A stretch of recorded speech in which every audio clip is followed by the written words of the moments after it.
Hi and welcome. This is Titas from Bharat Gadget. Today on World Mental Health Day, here we have Dr. Ranajay Bhaumik, an expert in mental health, with us on board. Hello, sir. Welcome. Hello, Titas, and a big hi to all of you. So today uh, we are here to talk about World Mental Health Day, which we celebrate every year on the 10th of October.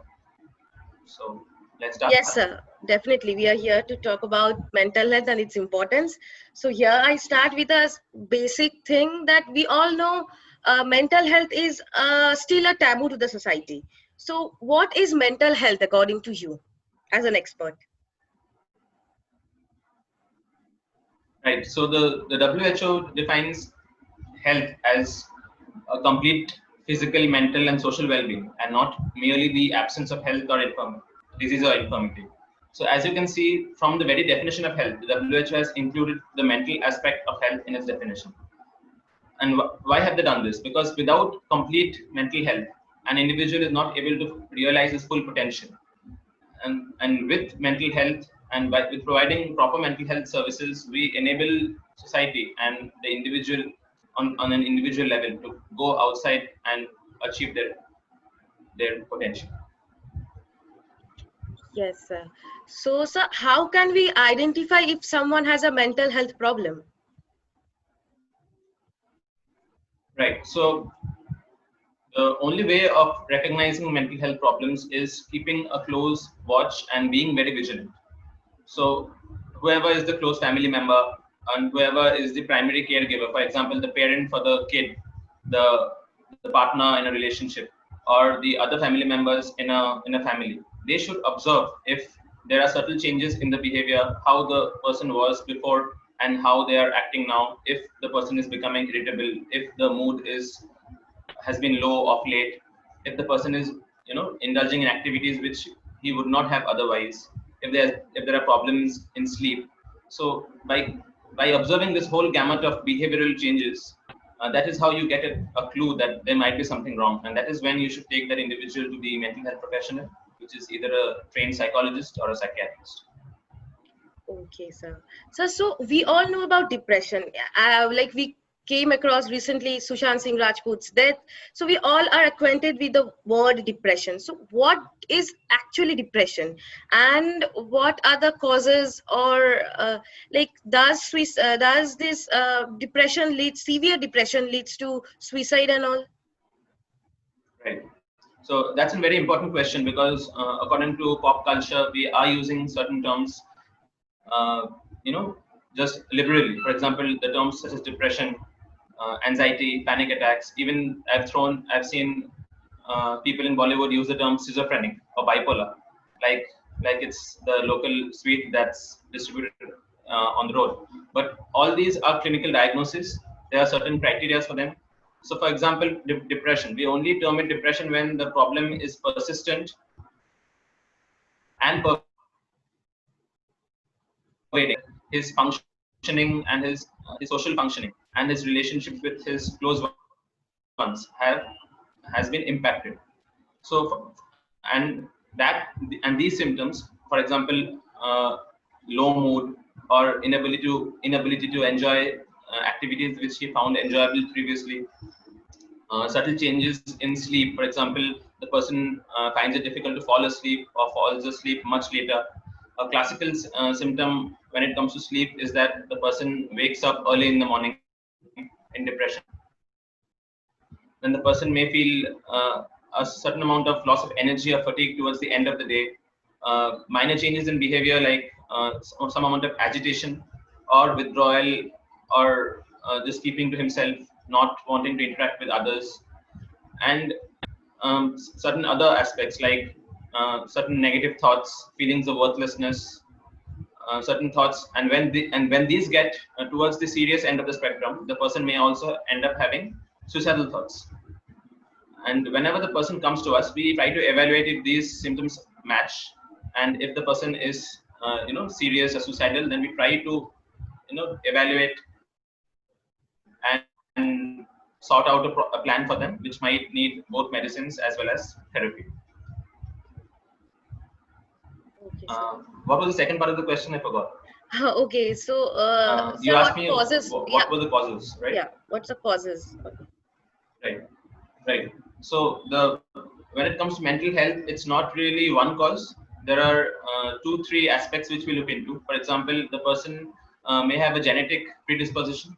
So if there are people in the family, especially the parents who have suffered from mental illness, then there are chances. They say that the chances of the next person having their siblings, I mean the kids or the children having mental health problems is 3 times.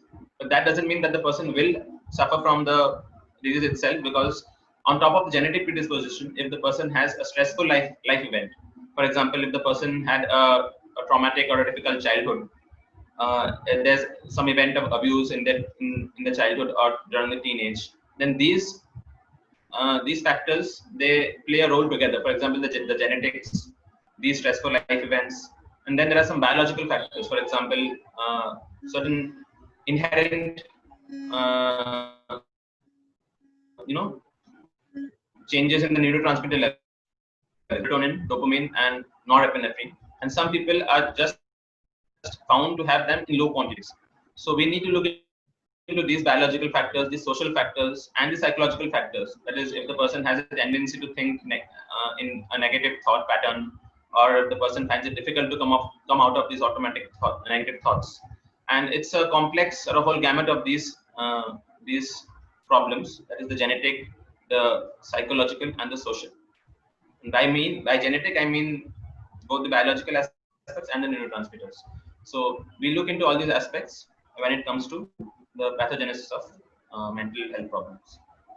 Okay, so sir, we all know we are right now in a very crisis situation. We are in the pandemic. So how is this pandemic affecting our mental health? Right. So the first thing that has happened in this pandemic is because people have been locked down in their homes, and they have not gone out of the four walls of their rooms or in their homes.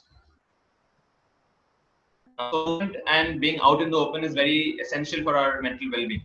And once we've been locked down, or enclosed within a small area, it has created some problems with our mental health. This is the first thing. Second thing is the uncertainty of what might happen.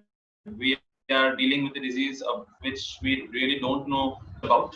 The research is still ongoing, and it's been just a few months that we know about how this disease may play out, or what kind of a havoc they may play in our lives. So this uncertainty has led to a lot of fear and anxiety, and we've been seeing a lot of anxiety patients, that what might happen if I catch the virus, what will happen to my family members, and even among us medical professionals, because we are on the front line, and we always at the back of our minds, we are scared of catching the infection and transmitting it to our close ones. So all of these factors together have actually aggravated the mental health problems to such a level that there's a study that has come out that the depression, anxiety, and PTSD has increased by about 49% than what was there last year. And this study is from India itself. So it's pretty grave, the situation when it comes to mental health. I think it's the pandemic which we are not talking about. It's the invisible pandemic. Okay. Yeah. Sir, are drugs or therapy better for mental health problems or conditions? That's a very important question, Titas, because uh, I mean, we have a tendency to talk about, just give motivational speeches, or just telling somebody that, okay, you just think positively and you can just snap out of it, and it's not a big deal. You should do that yourself. But imagine the time that the person loses uh, during that time in which he's trying to motivate himself and just come out of that rut that he's stuck in, that he or she is stuck in. During that time, there are important life events that may be happening. That person may have an important exam. That person may have an important event. That person may have an important life event. And in all these situations, he might not be really present. So we try, whenever a person comes to us, we try to grade the disorder or the problem that he's having. Is it mild, moderate, or severe? If it's really severe with moderate to severe, that is the a depression, a person with depression having suicidal thoughts, or a person with anxiety having anxiety to such a level that he may find that it's disturbing his own physical and mental health, then we think that it's better that we start off with medications. The myth with medications is not as much. I mean, there are certain myths about the medications, but most of them are untrue. For example, they say that some of these pills may be sedating, or you may sleep if you take these medicines, or once you start taking medicines, it's difficult to stop them. Most of them are untrue, some of which might be true, but if you actually go to the specialized MD or specialized doctor, then he should know which one is beneficial for you and which one he should be giving you. And when the depression or the problem is mild, for example, the person has a mild depression, then we can start off with therapy. Therapy helps. The kind of therapy we do now is CBT, or cognitive behavioral therapy, where it's talk therapy, where you can talk in front of the therapist. Most of the therapies are done by clinical psychologists, but psychiatrists who are interested also do therapy. And usually it's a combination of the two, that is medicines as well as therapy, which work the best. But according to the individual and according to the symptoms, we try to categorize or formalize a plan. Sometimes medicines may be the important aspect of the treatment, sometimes therapy. And by talking to the patient, we sometimes get to know how intelligent the patient is, what kind of a psychological makeup he comes with, if the person has more of a biological problem, if the person has a family history. We try to take out all these things from the history and then think of a plan that might be best for them. Basically, we're trying to individualize the treatment for them. Okay. So is there any difference between mental disorder and depression? So when it comes to mental health, there are about 300 mental health disorders that are coded in our books. But out of them, about 5 to 6 are the important ones, like major depressive disorder, anxiety disorders, PTSD, bipolar disorders, schizophrenia, and depression is just one of them. So depression is when you start feeling low, or you have anhedonia, that is inability to feel any pleasure in stuff that you found previously pleasurable. For example, if I like watching cricket previously, but now I'm sitting in front of the TV and still I can't enjoy myself. So these two are the core symptoms of depression, and along with that, we need few more symptoms like disturbances in sleep, loss of energy or fatigue, feelings of worthlessness, helplessness. Uh, Sometimes there's a problem with weight, that the person gains weight suddenly in the last 6 months or loses weight. Along with that, a cycle of negative thoughts, which might end up in suicidal ideation, or even person ending up committing suicide. And all of these usually lead to a functional impairment, that the person's social functioning and his relationships have been hampered. That's when we call this depression. And so when you ask that if mental health problems and depression is the same, I would say depression is just a very small subset of the whole galaxy of problems that we have in mental health. Okay. So what is the best way to improve our mental well-being? Right. So, I mean, that's a very important question you asked towards the end, because it's difficult to motivate yourself or to start that whole journey when you have a mental health problem. So the best thing that you could do is actually take steps on a daily basis, so that you don't end up having problems, mental health problem. See, we cannot really predict when we have a problem. It may not come with a stressor.